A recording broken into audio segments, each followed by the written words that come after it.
All right, everybody. Thank you guys so much for joining us. It is Tequila Transactions, episode 58. And I got the one, the only, the homie, my golf buddy, Hector Rodriguez on the other side with the Davis team at EXP Realty. He's a good homie of mine. He's been doing a lot of great stuff in the industry, and he's literally saving lives by night and helping families get indoors by day. So, and he actually outdid me on my own show. Man, showed up in a suit and he brought some really, really good tequila. So, first and foremost, want to thank you, brother, for joining me on today's show. Appreciate you for making this happen. And dude, just want to hand you the mic, introduce yourself, let people know who you are, what you do, and then I'll get started with pouring us a little tequila. If that's cool with you. For sure. Like Reed said, my name's Hector Rodriguez with the Davis team, EXP Realty. This industry brought us together, man. Like it's amazing to be able to share rooms and events with other agents you look up to. Like I remember when I was fresh into the industry, I actually saw this podcast, when you're just randomly scrolling. I was like, that guy looks hella cool. I was like, who's this guy? What does he do? And I was like, who knew that a couple years later, we'd run into each other at a few events, playing golf, and here we are sipping tequila. Yeah, it's crazy. I'm an ER nurse at night. That's what he was referring to, and I'm a realtor by day. Some people are they're like, dude, you're like Batman. I was like, nah, dude, I'm just a normal dude. I love it, man. I think we gravitate towards each other just because of our families and very similar backgrounds, and ultimately our love for tequila, for golf, and I think overall just I would say our businesses are very similar. We give a shit about our clients, and we really do a lot of go above and beyond ultimately, right? Yeah. For us, it's really important that we're helping our people, and that you help a lot of Latinos as much, just as much like I do. And I think that's what we're really passionate about, is helping folks like us and, people that we see ourselves into, and just kind of helping them, guide them in this process of becoming a homeowner or even dabbling in real estate. So, dude, cheers to all the amazing things. Salute. And amazing things to come. And I just learned that you're supposed to cheers on the side. You're not supposed to cheers on the top, especially with these flutes. Yeah, probably they're fragile and breaking. They said that it sounds cooler when you do it from the side than versus the top. So I was like, hey, you know what? You learn something every day. So here it is. Here it is. So this one, actually, we're going to start off with something a little light, just work our way up. And I honestly think we should probably switch these, brother, because and I'll tell you why. Because that last one has much more higher alcohol content, which I'll talk about when we get there. But literally, Tequila Ocho has been around for a long time. They're making a lot of strides. And this is one of my favorites, bro, one of my go-tos.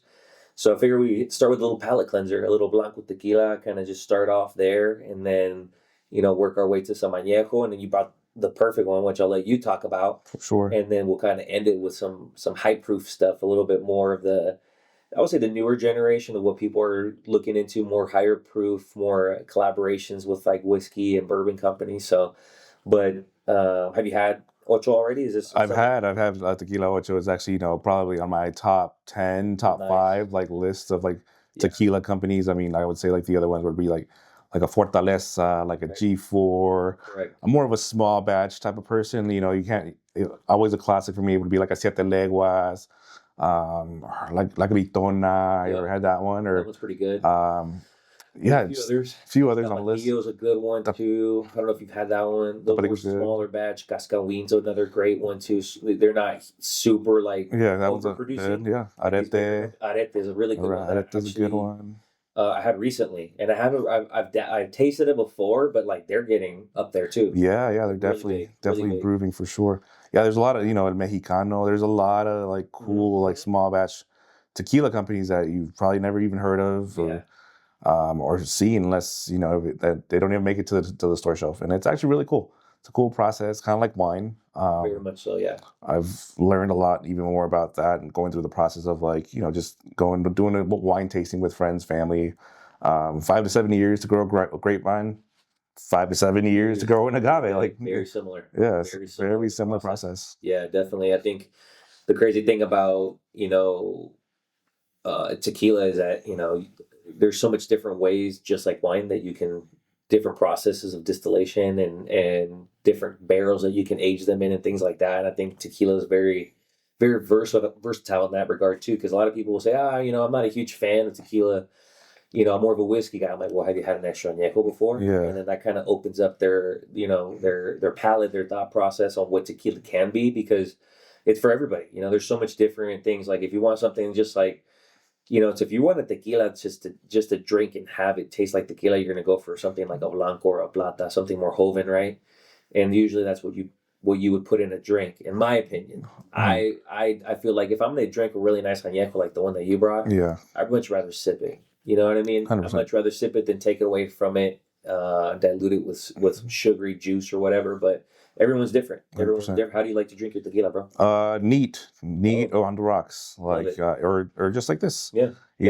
Different expressions have different things. As I started growing up and started appreciating the process, and as my palate started developing, I learned how to appropriately drink some tequila and not shoot it. Like, Yeah. I've learned to distinguish these flavors that they talk about, because I was like, before, when these sommeliers were talking about XYZ tastes like this, tastes like that, I was like, dude, you're full of it, dude. How? Yeah. How are you tasting? How are you tasting that? Like, unless I'm broken, like how are you feeling? How are you tasting this? Like, what are you Exactly. what are you doing that I'm not doing? And now I can appreciate like going through the process and like taking my time with it. And it's like, okay, I see these notes. I see what you're talking about. Okay, I understand. Mm-hmm. And then I'll joke around with like my friends, family, or whatever. I'm like, oh yeah, it tastes like so and so.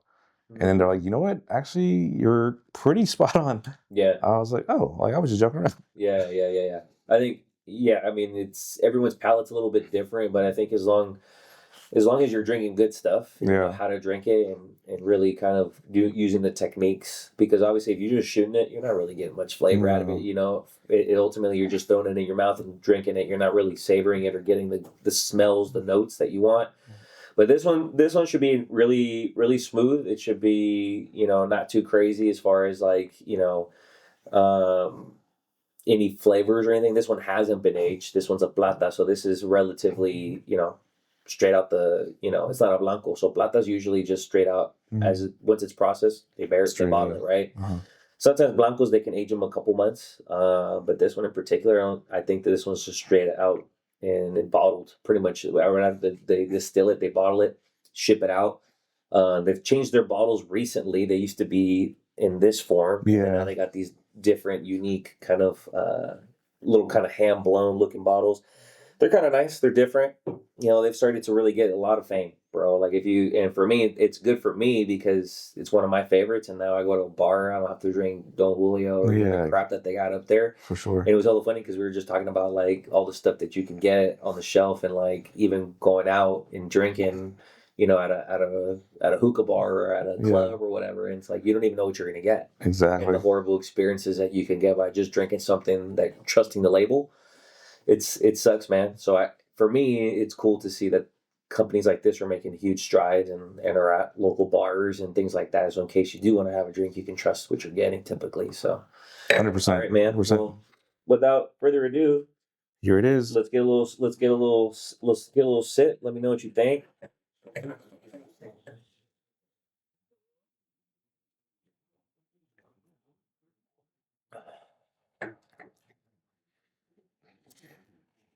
Definitely like herbally, like citrusy. You're a little earthy, yeah. You're very earthy for sure. Smooth. Yeah. Smooth. I like it. Yeah, it's not too crazy, man. This is a really affordable bottle. Under $50, right around $50. It depends on, where you're going. But this is, for me, one I always recommend. Tequila Ocho's making a lot of noise. So I would say definitely recommend this one. If you want something that's can easily drink, make a little cocktail out of it, not going to break the bank. But yeah, dude, this is super tasty. I enjoy it. I really, this is one of my faves, man. And plus, kind of be worried about you're going to wake up the next day feeling like death. Feeling like death. Feeling like death. And get out of the bed and just feeling super groggy. It's like, and it's crazy, man. It's just crazy to think like where tequila was, now what it is today, and there's so much, all these bigger brands that have just been exposed. Mm-hmm.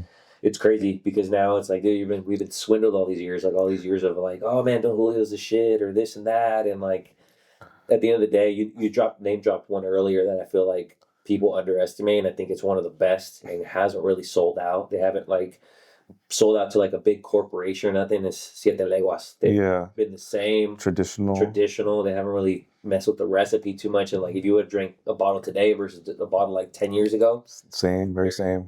Yeah, dude, not much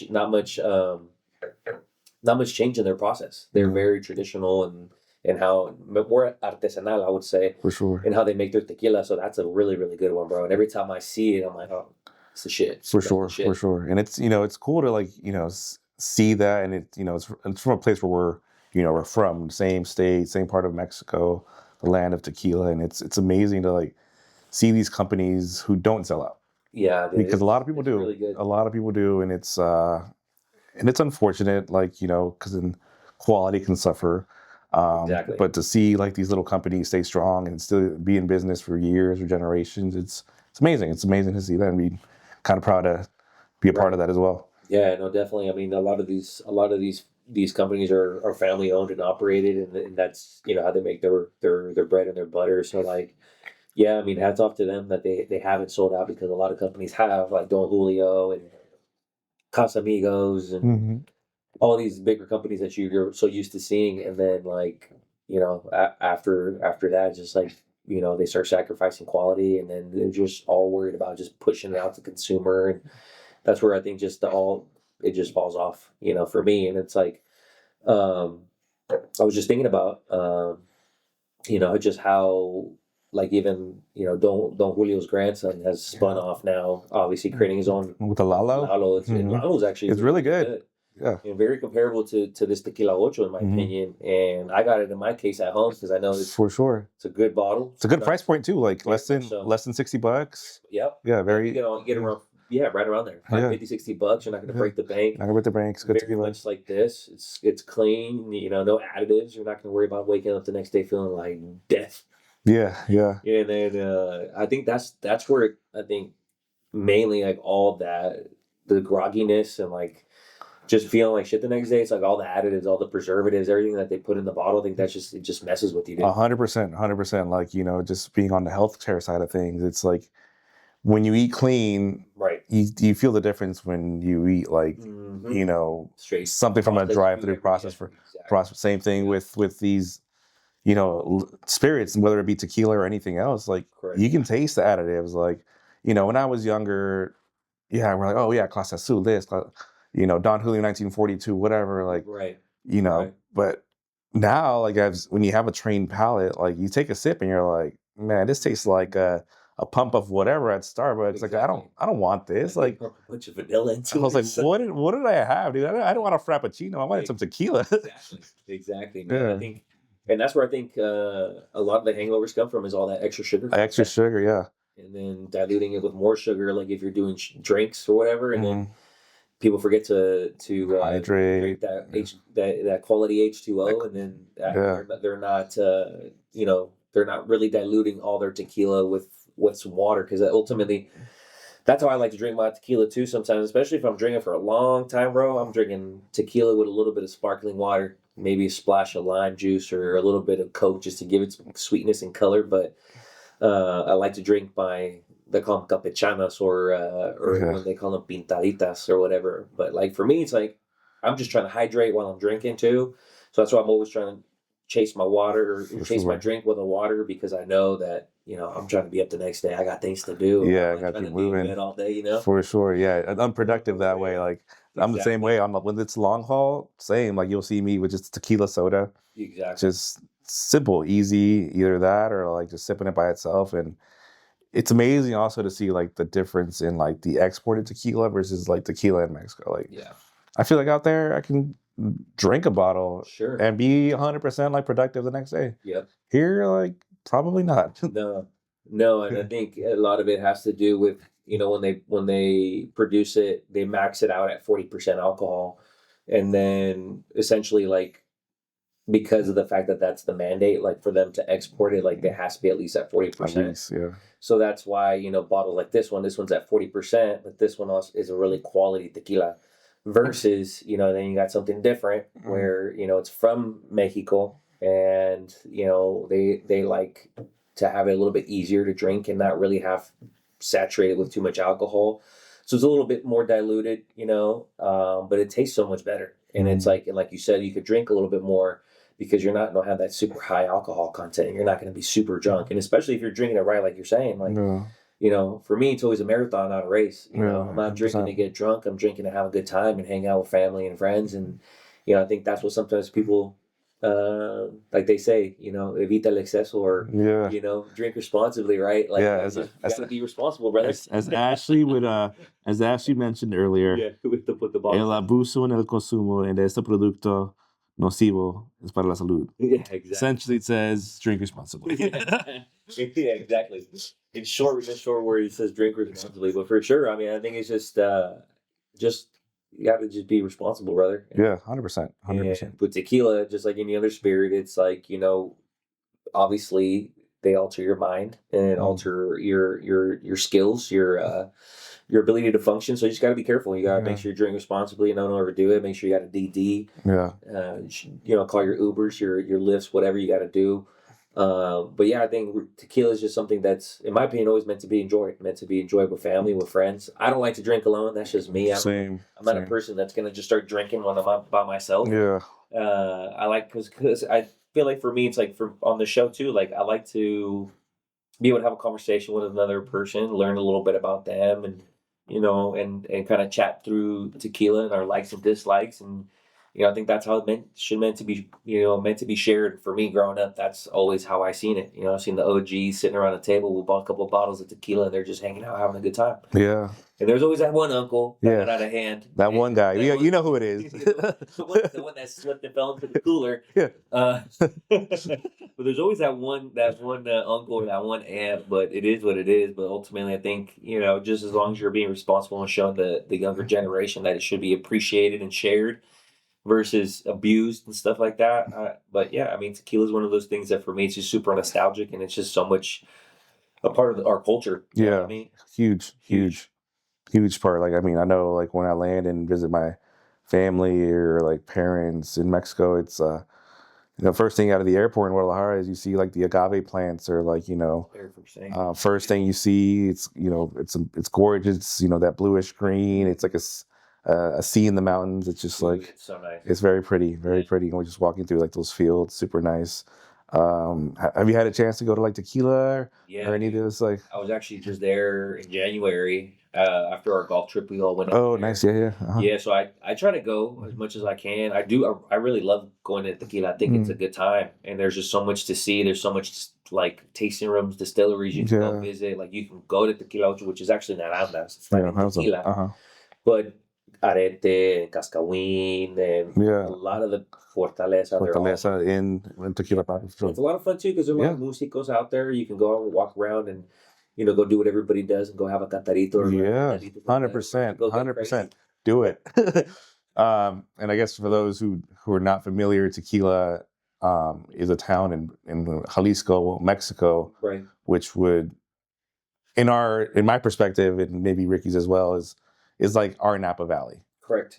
For the agave. I would say exactly so. I think you hit it right on the head. I think instead of driving through and seeing like hills of grapevines, you see, like you say, you see a beautiful like hillsides and valleys and anywhere there's land that's not built upon, like best believe there's there's an agave plant on it. Yeah, now especially nowadays. I remember as a kid, like it'd be rare in some areas, like some areas were definitely like agave only, but now it's like you got a little spot on the hillside side of the road, plant it. Best believe you'll see a little agave plant like growing there. It's just like they did take advantage of the opportunity of the land.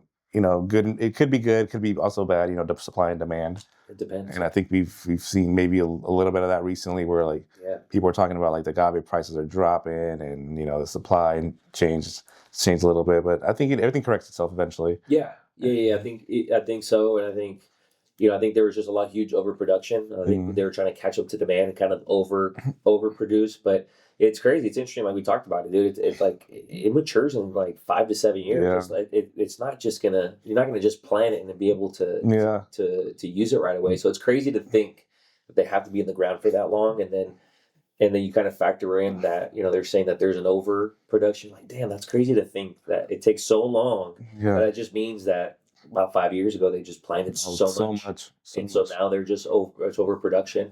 And what I feel like is crazy too is like with all these new tequila companies and all these like influencers and celebrities and whatever having their own brand, you would think that there wasn't enough supply, but there is. Yeah. It's crazy, but I think it just goes to show you that I think a lot of people are and there's been news about it too. A lot of people aren't drinking as much. 100%. People are kind of hedging back on drinking alcohol and beer. Even in the U.S. recently, there's a lot of headlines about beer not being as popular anymore. And I think it's just the newer generations. They're not huge drinkers. And that's okay. And it's cool. It's like, cool. You don't have to be. Don't have to be. Yeah. You don't have to be. And I think that's just an interesting kind of just pivot from other generations where like maybe our parents were.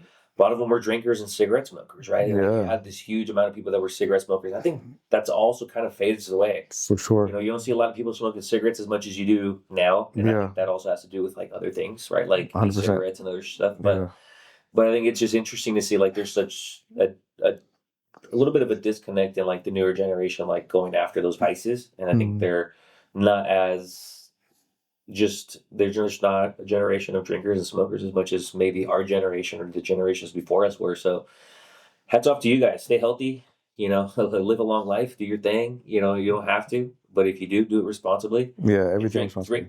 Don't have to pay arm and a leg, but buy some shit that's good. That's not going to make you feel like shit the next day. They do have organic tequila. They do. There's a few companies who have made that kind of like a part of their marketing and schemes. Yeah. Like Jose Cuervo, their whole Reserva line is all organic tequila, and so Jose Cuervo's always been kind of had that like that shitty kind of reputation because it's Jose Cuervo Gold and it's the crap that people bottom shelf stuff. It's all in the margaritas and all the mixed stuff, but they actually do create some really good tequila too. And every brand has their own unique thing, but it's just cool to see that like organic tequila is such a huge. They're pushing it a lot now too, and I think a lot of it has to do with just other folks being health conscious, and I think it's great. It's great. It's awesome. It's awesome. They're tailoring to everybody. Like I myself, I consider myself a social drinker. Like an event like today, weddings, a birthday party. I think that's the only really time I would sip on something. Besides that, just have a collection in my office and just more so to collect. And maybe every once in a while you pull out the special bottle and you're like, hey, congratulations on some achievement. Here's a little pour. And we get to share with family and friends, a nice dinner. I think it's, man, do you remember having your first drink of tequila? Yes and no. Because I'm trying to pinpoint when that exactly was. But to be honest with you, I think it was Patron.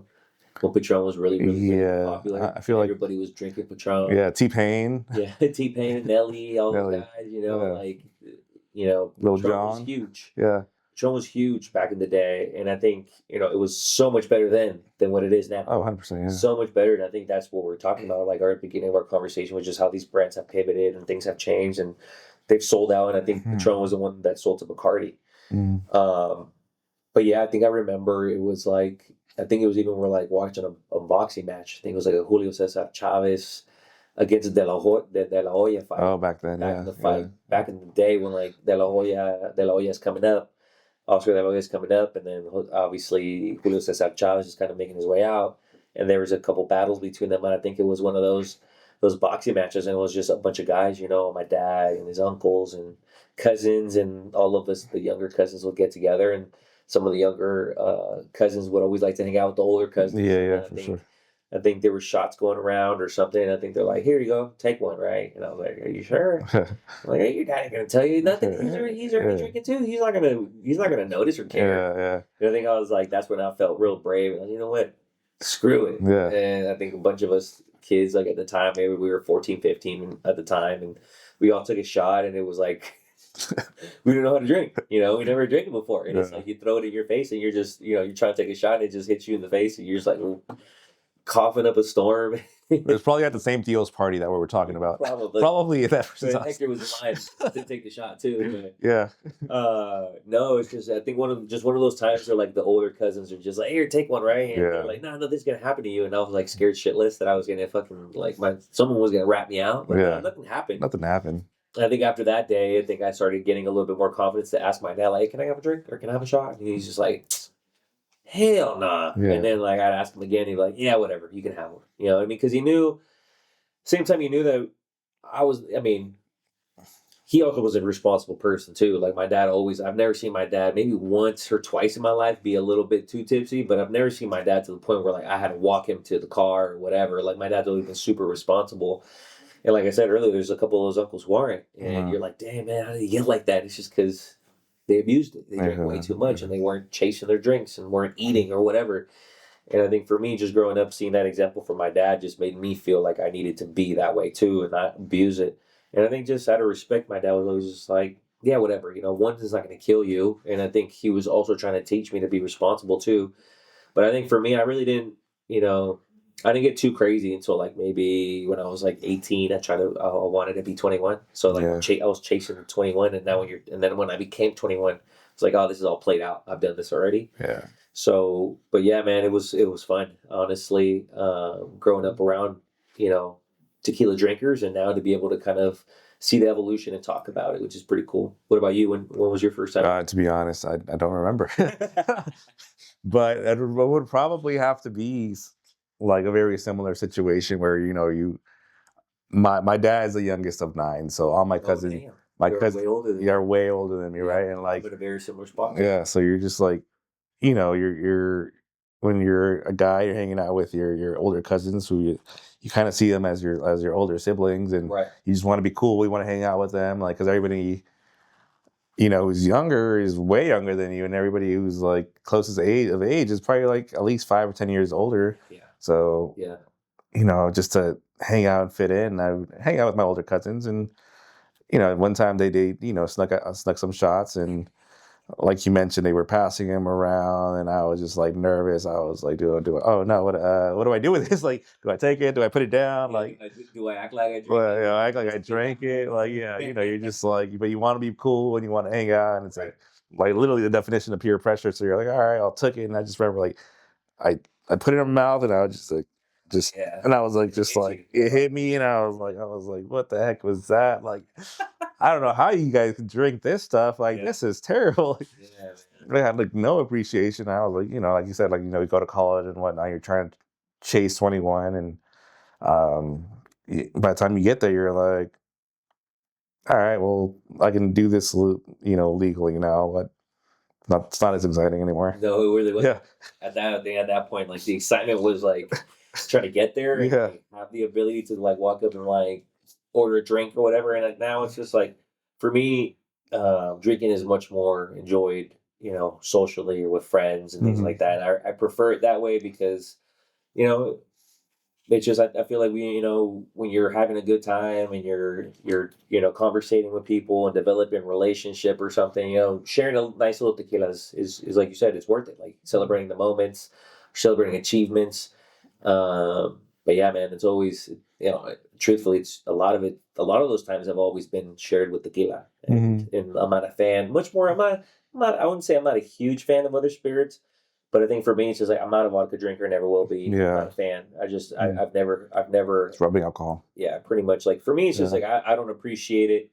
I mean, I've always liked more of a nice whiskey or a nice bourbon. And I think that's just because I'm an añejo guy. Close enough. Yeah. I have that oakiness that I really appreciate, and I don't know why, but that's just my palate. Like I like a blanco or a plata or something like that, but for me, once you have an añejo and then you have that like kind of that sweetness, that oakiness, for me, that's killer, bro. I love that. I love it.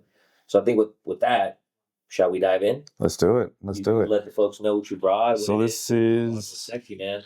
This is a sexy body. It's not clase azul or clase negro. It's called a mormillo. Yeah. Gran Reserva Añejo. So this is actually from Amatitan, Jalisco. For those who are wondering where that is, it's not in the Bay Area. It's located in the Tequila Valley, probably about 10-15 minutes from Tequila town proper.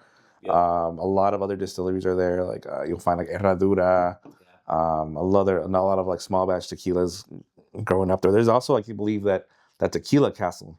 Yeah. Yeah, I've that's been there. same town, same I've town. been there. Yeah, it's right next door. I think Herradura's right like on the other side, and I think this one is right near it as well.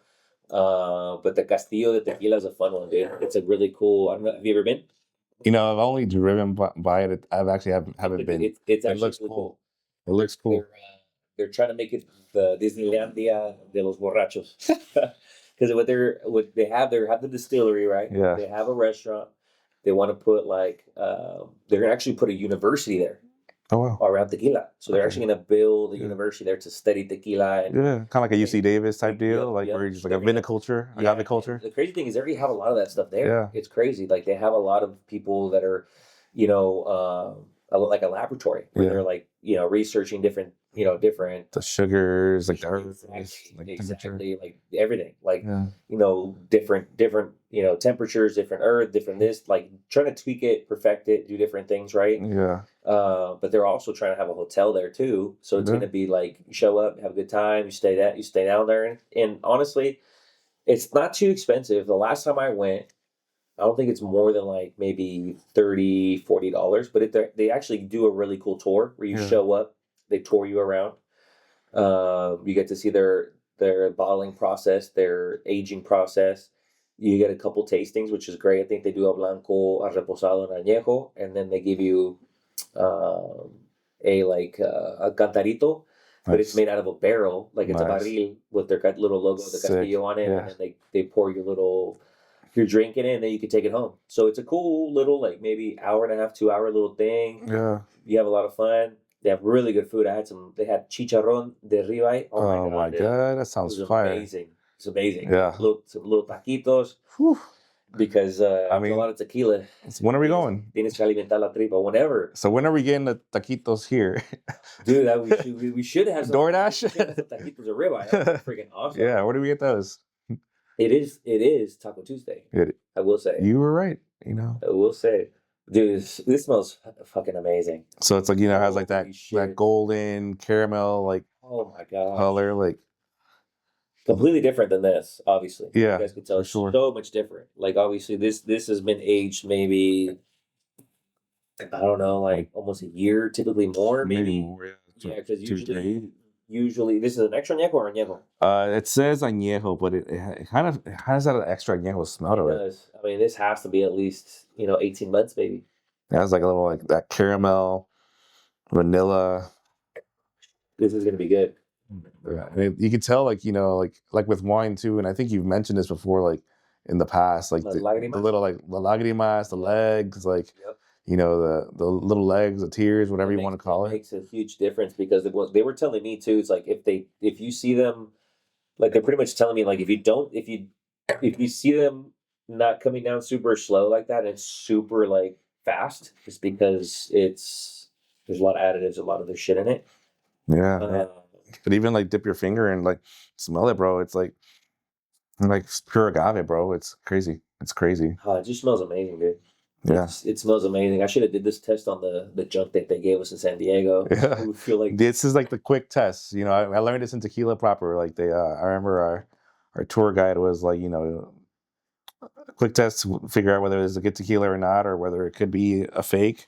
right. You dip it, you rub it on your hand. It should feel oily. Yeah, it shouldn't feel sticky. It shouldn't feel sticky at all. If it feels sticky, then it's fake. It's probably fake or like more alcohol content than it is actually agave. Yeah, it shouldn't be sticky at all. It's still like pretty smooth. Dude, it just smells like you're right, bro. It smells like straight agave, bro. Like agave, little perfume, like an agave perfume. Oh my god, that's amazing. Yeah, I think I'm excited. that's a really good test too. And Yeah. I don't think I've ever brought that in the show. Like if you dip your finger in, like you said, and you rub it on your hands, it shouldn't be sticky. Like you said, it should be a little oily, maybe a little slippery, but not like to the point where like your fingers stick. Because then you know that they have some additives or some crap in it. And then also too, like it should smell like agave, it Mhm. shouldn't smell like alcohol in your hand. If Mhm. it does, then that means Yeah. it's either a fake or they've done something to it. But those are some quick tests, guys. Quick little test. Free education is free. Salutes. Cheers, bro. This one smells amazing, dude.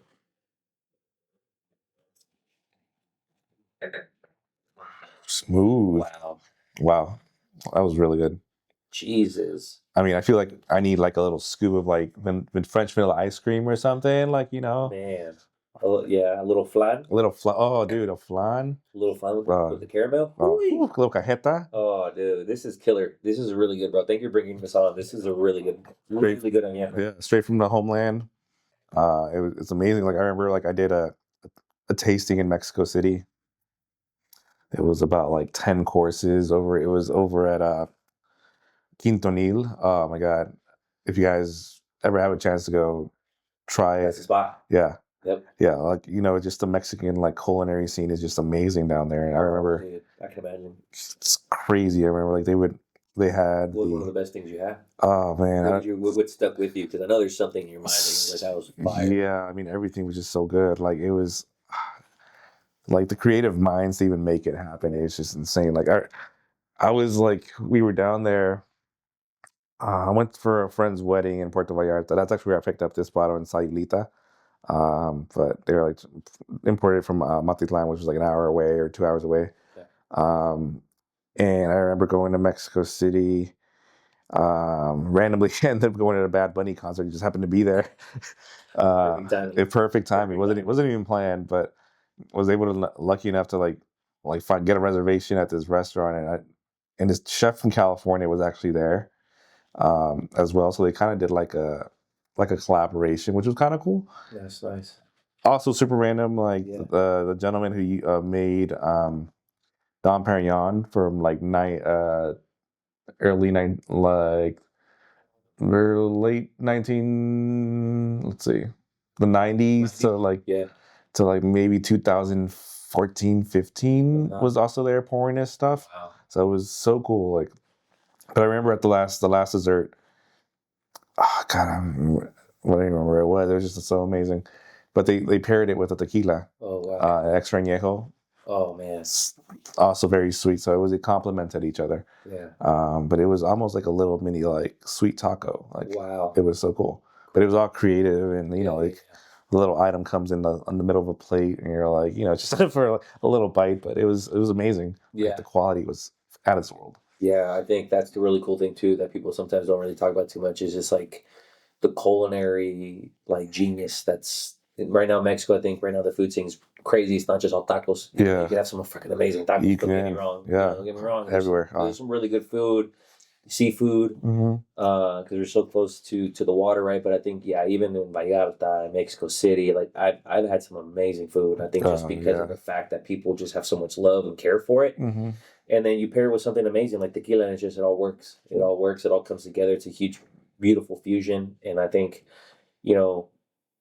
Mexico's so rich in many things. And I think the culinary scene right now is just blowing up. It's growing. Growing like crazy. I think a lot of people are talking about like all these amazing places in Mexico City and all these other regions and stuff like that. And it's just like, it's good. It's good to see. Yeah. There's so much recognition around that. You got some, in taco places getting Michelin stars, things like that. So Michelin star taco stands. It's a legit thing, and it's crazy, and it's like it's amazing.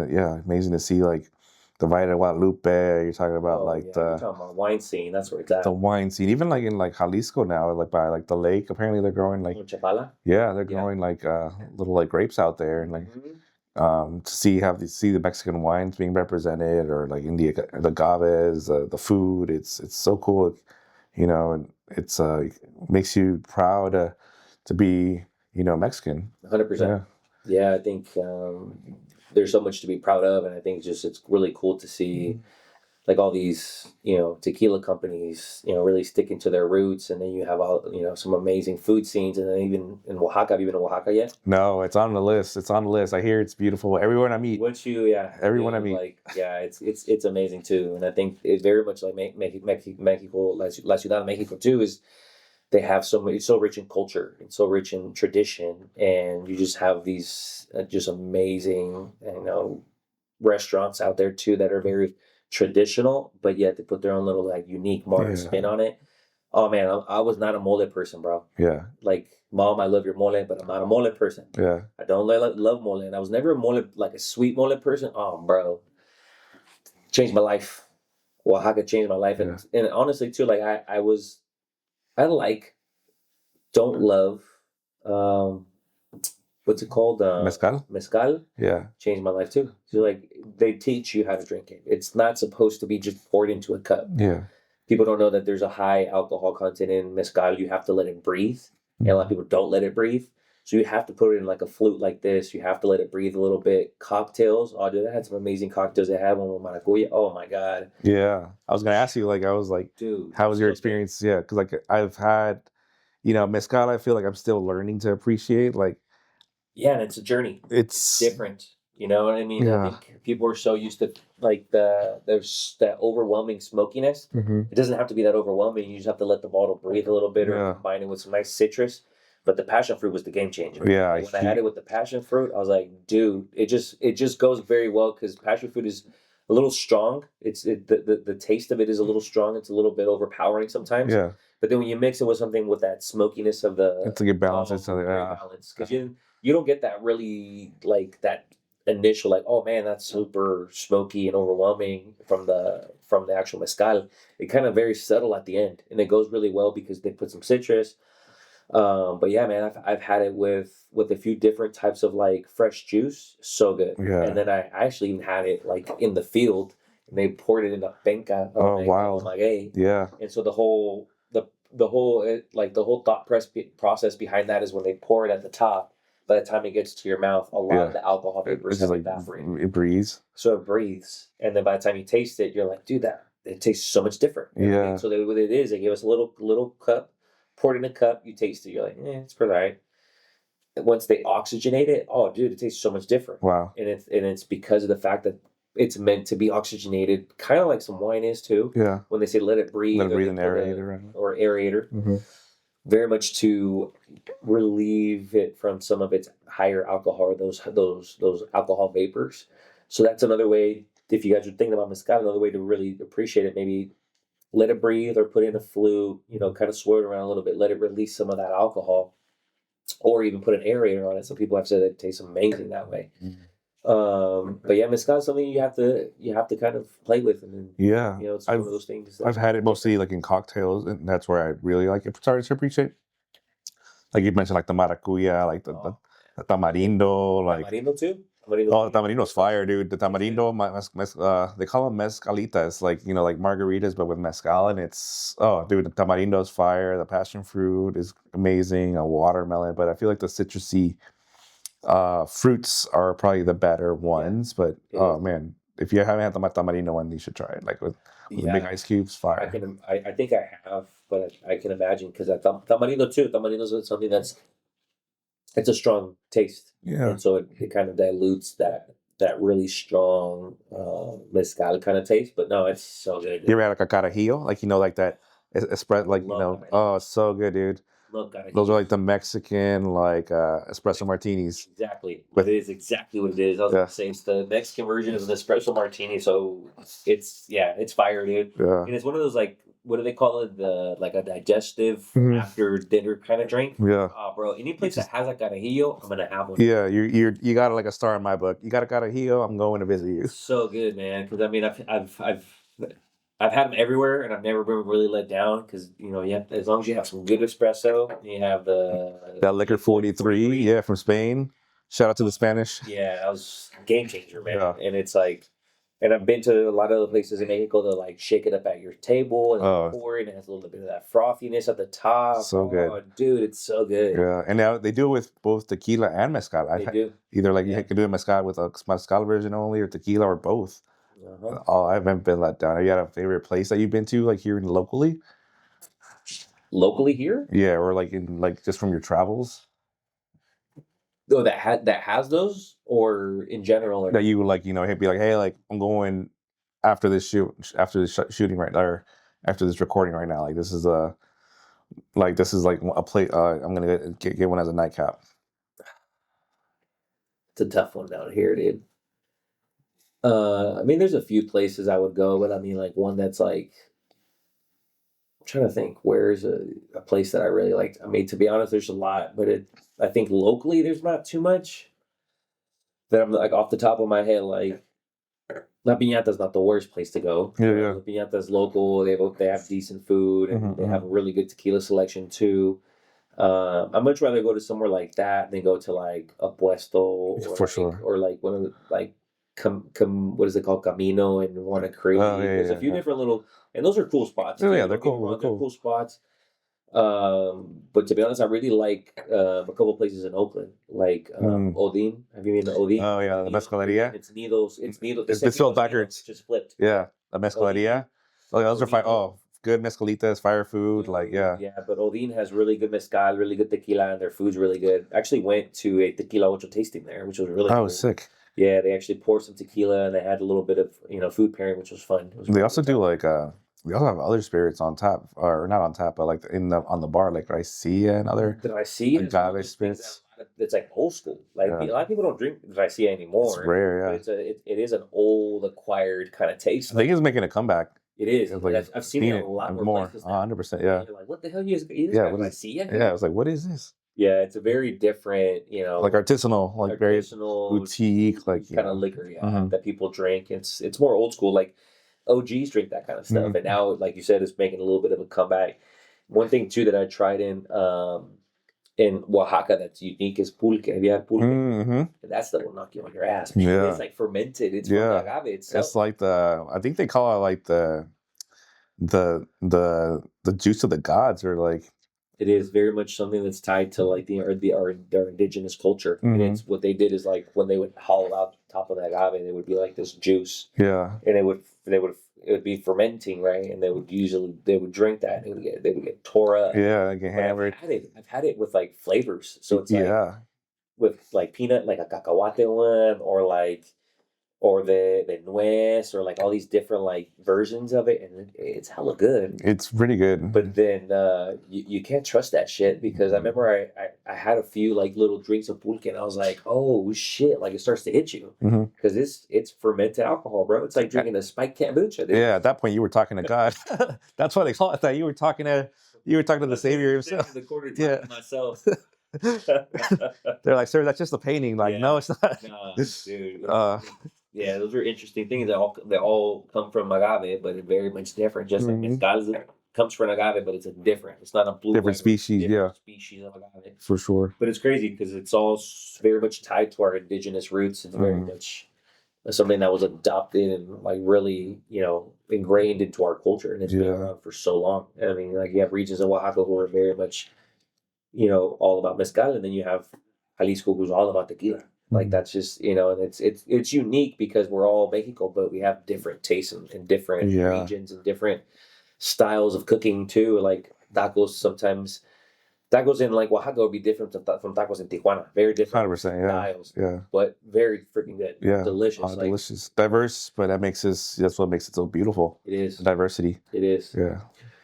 Well, all right, brother, I'll let you wait because this last one's gonna it's gonna tickle your nose hairs. All right, I'm ready. Different. I'm ready. A little different. Get some chest hairs. But this one's different because it is essentially a collaboration, right? So Widow Jane is a big bourbon company out of New York, and what they did is they collab with Tequila Ocho. So essentially, Widow Jane sent over some of their aged bourbon cask to Ocho to age their tequila in. So nice. And then they pulled this out more higher proof. Yeah. So essentially, they didn't dilute it too much. Left you with a 48% alcohol content. This is one that I really, really like. It got a lot of nominations, a lot of awards. This one was, it says right here, 2022, Widow Jane. It says El Nacimiento. That's why I guess when they did it, 2022. But they've done something different, and I think they've done something different to appeal to a newer crowd that is looking for more higher proof stuff. People who are more looking for like that whiskey bourbon crowd. Exactly. And so that's why we're talking about tequila so versatile, because now you have something that because it's not going to taste like any of what we've had. Yeah. So this one's very, very different. I'm just going to pop it open. Let's let do it. breathe a little bit. But once you're ready, I'll pour you up. But before we get here, I just wanted to, maybe divulge back into real estate a little bit. We're talking a lot about tequila. Let's get back to it. We can still talk about tequila, but you're in a great field already with, always wanted to pick your brain about this, and I think it's perfect for the show. Like, a great industry in the medical field. What made you bring real estate into the fold? What was the kind of thing where you're like, this is something that I'm really passionate about, or something that maybe, you wanted to help somebody, or let us know how that all came about. And how real estate kind of became a part of who you are. For sure. No, I mean, I think that's a great question. I get that question a lot, actually. Like, especially like when people find out that I'm, doing all this that I'm a nurse, and like, usually I try to keep that on a down low. Like, people who I work with and my colleagues, obviously they know I do both, but like, when I'm meeting clients and whatnot, I keep that part separate. Like, I'm focused on them. Right. But how I got to real estate, man, my life took a lot of different changes when I was a kid. Like, I grew up, my dad was a contractor, so he'd take me to work. He'd like, you have, two options in this life. You can either like, come grind and do this type of work, or you can go to school. Right. Got that talk too. Yeah, you got that. I feel like it's like the classic Mexican talk. My mom was more of the academic. She had the opportunity to go to school and learn. She actually worked at a bank. So she knew a lot more of the financial and like how lending worked and how did A, B, C, D. Like, she was kind of like almost like, she almost worked like in the lending department in like a little town in Mexico. Oh, wow. So that's kind of what she did, but mostly for like land and agriculture. Right. My dad was more of the, the contractor. So when they came to this country, they were just grinding out. My mom became a stay-at-home mom. She had some health issues, and we're lucky to still have her. But I learned a lot from her every single day. So yeah, I grew up around houses. I grew up around seeing them being built. I grew up around big remodeling projects or seeing homes being built from the ground up. Yeah. When my mom got ill, I spent a lot of time at Stanford Hospital and University because she had cancer and she was getting a bone marrow transplant there. So I spent a lot of time at the hospital. I feel like I grew up there. I got to see what nurses did. I got to see what doctors did, and it was, as a kid, you want to do the best for your family. You want to have your mom or your parent or your family member one more day, like one more month, one more week. Mm-hmm. So back then I didn't know much. I'm like 8 years old. I'm like, but I want to figure out how to save someone's life, or like how do I keep my mom longer? And I was naturally good at science and math, so I was very interested in like the sciences. Gotcha. And as I kept going to school, I was like, I want to be a doctor. I want to be a doctor. I want to be a doctor. 20 years later, I'm a nurse, but close enough. Like, with doctors. Yeah, I work with doctors all the time. Like, we're there together. I work with some of the amazing ones that I look up to. Ended up going back to school and got a master's degree and became a nurse practitioner. So I'm kind of in between. Like, I can write prescriptions, do procedures, but without going deep into medical school. Right. So I'm kind of in between, like, a mid-level provider is what most people would call us.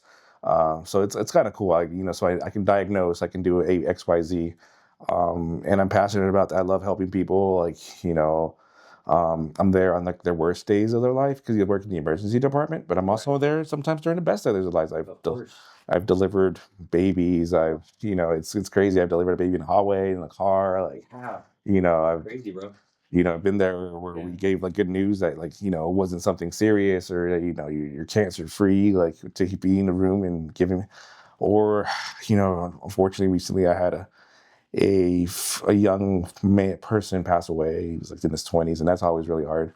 And I think what was harder is that he was from Jalisco, like his family's from there, and I think it was just very close to home.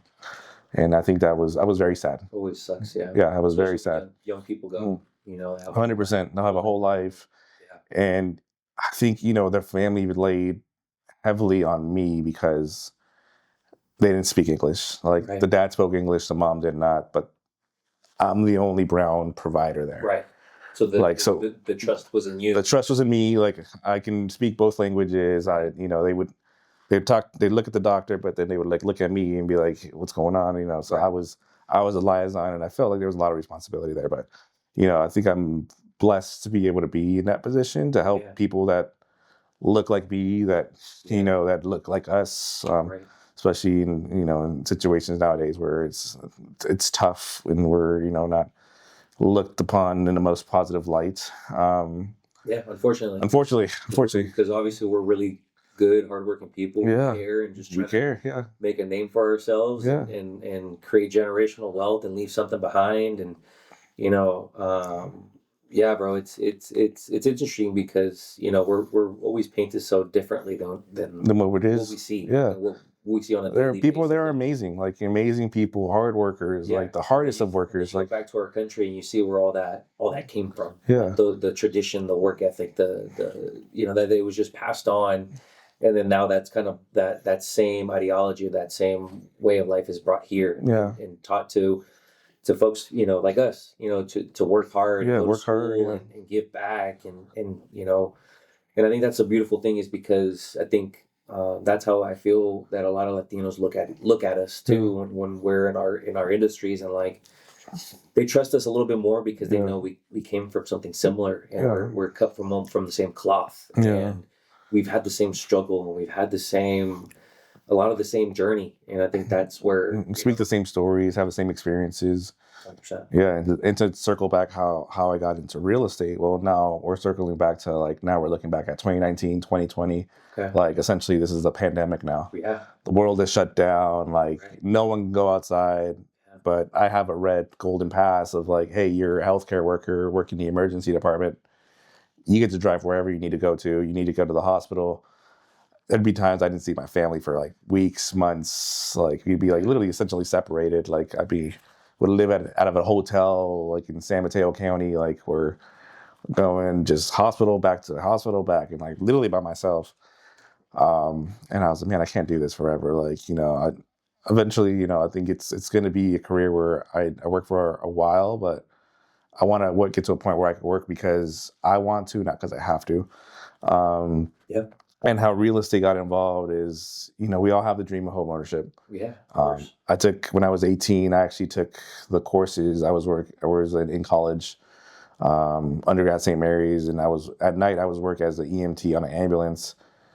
But on the weekends, I would take real estate classes at Merritt College up in the hills. Mm-hmm. I had an amazing professor, rest in peace. He was amazing. He he lit that inspiration of like homeowner. I actually took the classes because I wanted to be like, okay, one day I want to be a homeowner. Yeah. How do I just to understand like the process? Like, Right. I want to know like if and when that time comes, like how do I go about it? Yeah. Who knew that like 10 years later I'd have my license and be practicing and be able to like make other people's dreams come true.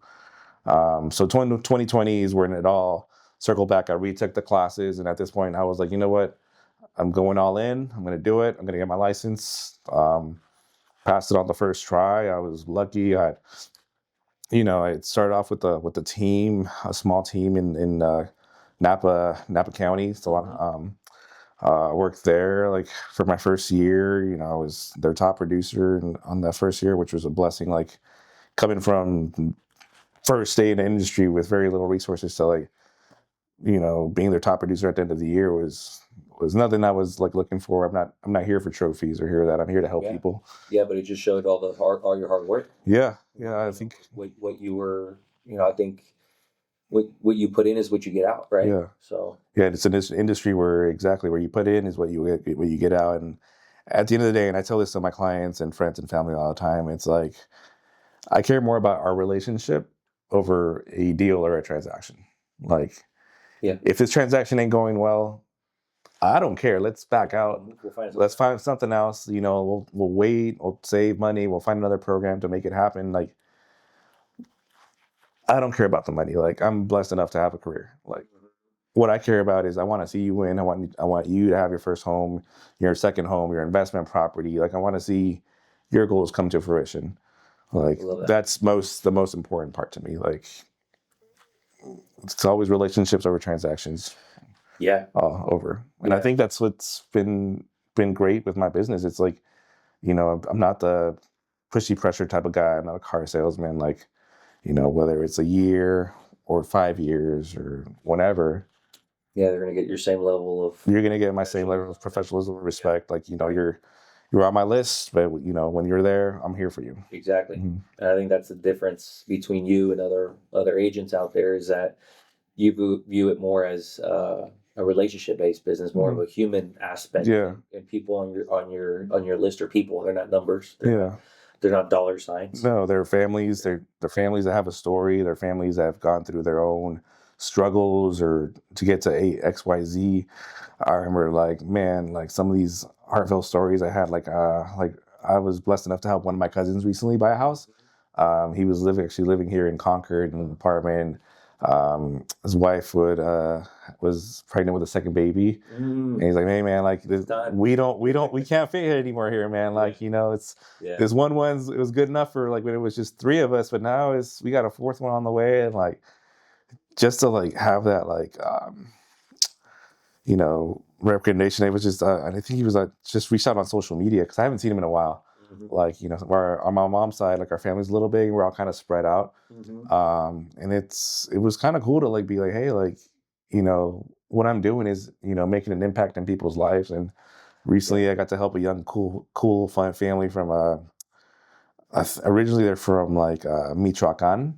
I think the husband is, and the wife I remember. I think she's from there as well. But their parents were able to like drive up. They live in the Central Valley, and the husband works in the wine industry, and the wife works over at University of Berkeley, helping people get their masters in business administration. So super cool to see like this young couple like also came from where we came from to have really great positions and making a difference in people's lives.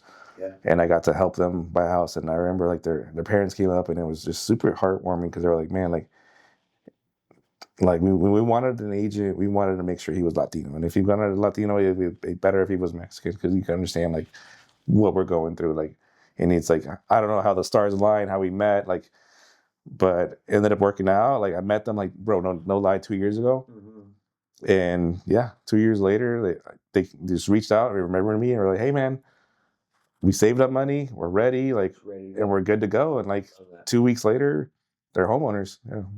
Yeah, I think that's a beautiful thing, man. That you're that resource, that person that people look for, and I think that just speaks volumes to who you are as a person and how you approach your business, and that's beautiful. And you can have that sort of just like that referral based network, where like people are like, yeah, he's our guy, and that's really important, bro, because in our industry, like we talked about, some people just look at clients like numbers, like another commission, right? Or just another closing for them, and to add to their list of closings. But I think the beauty is, when you treat this business the way you're treating it, you're gonna be an agent for people for life. For life, you know what I mean? That's what people are always gonna look for you and want to use you as their agent. It's just like you're their guy, and that's who you're always going to be, that trusted resource that people look for. And I think that's just about the volume, speaks volumes about who you are, but the value that you provide. And then, like you said, it's like just approaching the business through that kind of mindset. It's like that people are going to always look for you because they know what they get with you. They're going to get a person who cares and who's willing to go above and beyond, and maybe even wait the time that they need. We're gonna wait and not pressure them to go in any which right direction, but just know that when they need you, you're gonna be there. That's the beauty about it. So we're gonna wait. We're gonna be there. We're gonna come up with a game plan, and whenever we're ready on it, because it's always your timeline, not mine. Always like their timeline.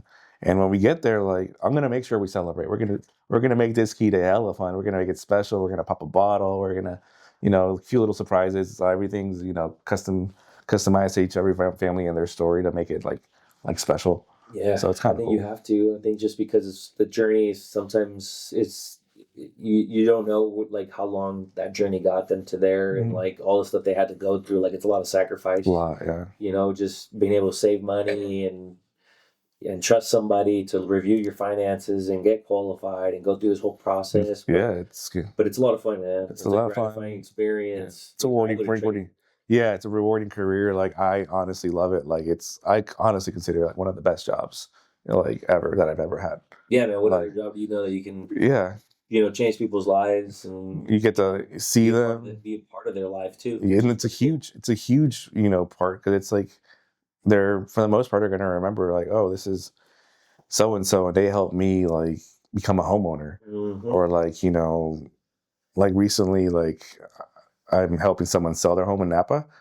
And it's a sad story. Like, she's older, her husband passed away from cancer. She can't take care of the home anymore. So, we updated the house for her. I was like, hey, like, don't worry about it.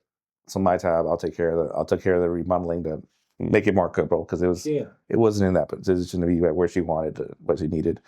And we got it. Like we did it. We did the renovations, ended up being nice. We got an offer in like less than 6 days. Wow. Which in the Napa market is, it's fantastic. Yeah. Because right now homes are sitting for like 90 plus days, whatever. And she needed this to live out the rest of her life, essentially. Like, this is not, she's not buying another home. She's not doing this. Like, this is the net, the net check she's going to get out of this is to live out the rest of her life. And that's when you're kind of there for people as well. And it's, we're not there just to help buy, but we're, helping people sell in different situations. And sometimes it's not the best situation, but we're here to, be a guiding hand. Right. I think that's, the interesting part about our industry is that, everyone is in a different situation. Everyone's in a different, kind of in a different journey. And for us, we're here to be a resource and help them, guide them to that next place or to that next, or to at least help that transition and just help them see it through. So yeah, bro, it's beautiful. And on that note, Widow Jane, you ready? I'm ready. You still got some in there, or are you ready? You want me? A little sip, yeah. I got you. We'll end it with this one. At this point, I'm gonna tell me what you think. It's gonna taste a little bit better to us now because we've kind of prepped the palate. Oh man. But I want you to taste it and tell me what you think. And this is not going to look the same as, this is actually going to be a little bit different. No, yeah, for sure. Higher alcohol content, but still, man, this is going to be. I mean, I'm ready for some.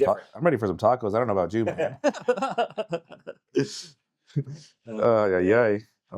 I feel like my beard's getting a little warm. I don't know if they got the AC. Like I don't know. Ashley turned off the AC here. I don't know what's going on. Did they pay the bill this month? You just get the heat going. The heat's going. I was like, yeah.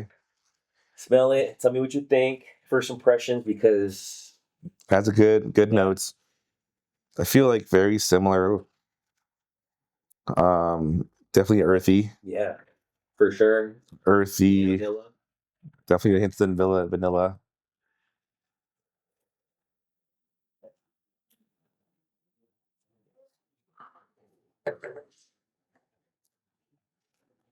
Yeah, it's gonna be different because it's a little spicy. They're a little, yeah, definitely a little spice for sure.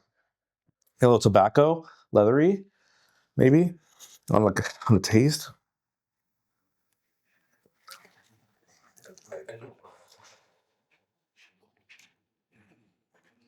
Like a spicy vanilla. Super oaky vanilla, yeah. A little tobacco, leather, yeah. Just a whole different, different.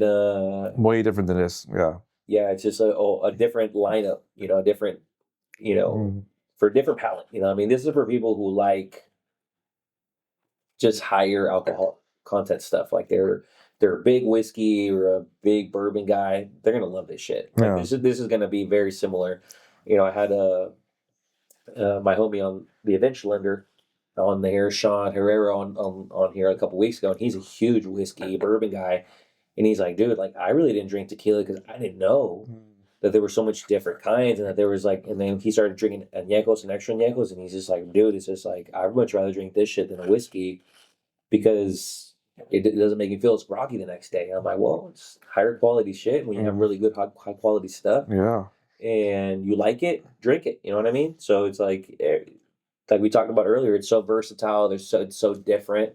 Like if you were to pour these three into different glasses and just set them on the table, people probably would be like, "What is it? This is not all tequila," and it is. It's because it's a different process, different aging processes, different everything. But this one is obviously going to be much more in line with somebody who likes that oaky and just that really barrel taste, because you get hit in the face with that at the end. Yeah, no, Very for sure. oaky at the end, that spiciness, because it's obviously higher alcohol content. Mm-hmm. But yeah, man, it's interesting, just the huge dynamic of what tequila can give you. Like it's just like, you just want some regular tequila, here you go. You want some Something smooth, smooth, sweeter, dessert. boom, right Yeah. here. And then you want something that's gonna tickle your nose hairs, there you go. Yeah, there you go. There you go. That's the one. And then you have other stuff too, like people cristalinos, that people like a lot more smoother stuff. Then you have obviously the extra añejos, which is like freaking candy. Yeah. Like, You see like those rosé tequilas? Have you seen those? they've got the rosé tequilas now. They have Like those wine barrels. Yeah, dude, they have so much. Yeah. Like it's just right now. It's crazy, because I think right now we're just really seeing this huge, kind of exploratory phase in tequila where they're doing different things. And we talked about earlier, like bringing science into it and doing all the research and trying to change stuff up. But yeah, man, Would you ever consider like making your own? I think that's definitely in the books to do eventually. I think it'll be awesome one day to have a TNT bottle. Yeah, Tequila collaboration bottle like on the table, and yeah, it's definitely going to be an añejo for sure. So I might have to get years. Like, something aged, and really taste test it and find the right stuff. But for me, it's just like that's my palate. Like I've always gravitated more towards the darker aged añejos. And some people may gravitate more towards the platas or the reposados and stuff like that. So for me, it's like I'm on the other spectrum. I've always liked the darker stuff, the more aged stuff, and that's just me. But I think for sure, if it's gonna be a bottle, it'll be like at least an añejo or extra añejo. So we were ending it kind of talking about añejos, but you just mentioned something that I think the viewers should know, because it's important. It's coming from a medical practitioner here. I was like, this is not 100% verified, but it is. Word for it. I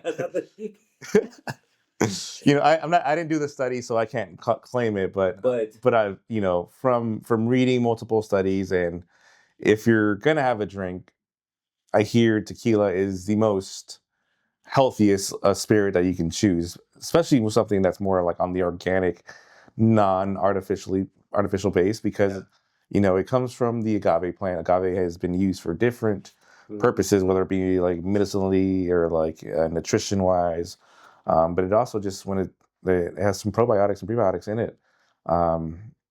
Again, then this is like more of the organic artisanal form of it, not the processed form. Correct.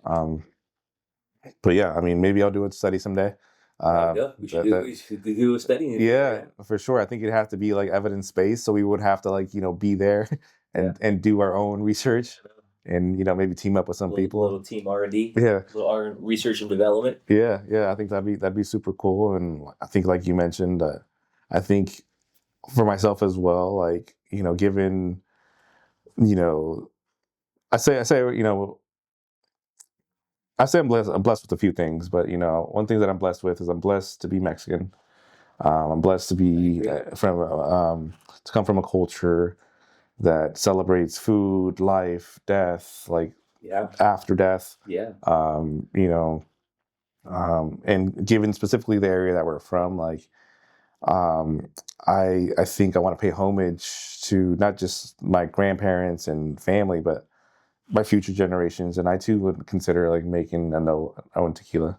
Yeah, I think the thing will be fun. It'll be fun. Yeah. Something you can have that's your own. And just pass it on from like legacy to legacy. It takes 5 to 7 years. Like you can only do so many bottles in your lifetime. Like who knows how much time we have left. But correct. I think from a maguey you can only pull 3 to 4 bottles or something crazy like that. There's not, like you don't get a lot of alcohol from a maguey, so like. It'll be a process. It'll be something cool to leave behind, like you said, a little legacy. But I think that's a really cool thing to think about and consider, and little piece of our culture leaving behind for the next generations to enjoy, hopefully. So dope. Don Ricky. Don Ricky and Don Hector. Don Hector. That'd be hella funny, bro. That'd be hella funny. But I just ultimately, Appreciate you, bro. Thank you so much for being on the show, for sharing some of your life, some of your, some of your wisdom. Also, also some, tidbits about, who you are and where you come from, and I think it's a beautiful story, man. I appreciate you for sharing and telling us just a little bit about, a little bit more behind the scenes of who Hector is and where he comes from and what he cares about. And I think, this is a really cool way to, break some bread, as they say. Break some bread. Talk about life over a little couple botellitas of tequila. That's it. Si no tiene el sello, no quiero la botella. All right, bro. Well, to end it off, let everyone know where to find you, and if they don't hit me up, hit the homie up. Yeah, or hit us up. Hit us up. We can tag team stuff. If you got down to play golf or whatever, you need a house, you need to buy, sell, invest. You want to just drink some tequila on a Tuesday, you're for that too, right? I mean, I guess you can find me here in the Bay Area. Our office is in Hercules, on social media at hectorrodriguez.realtor. It's 1 R, combining both my first and last name. Oh, there you go. Yeah. They get it wrong all the time, even with my email. So I have to, when I send a text or an email, it's like, hey, by the way, it's just 1 R. Yeah. I send a specific instruction because it's happened multiple times. All right, I love it, bro. Well, again, appreciate you. Salud. And then hasta luego. Hasta luego. I'll see you on the golf. See you on the golf course. Yeah.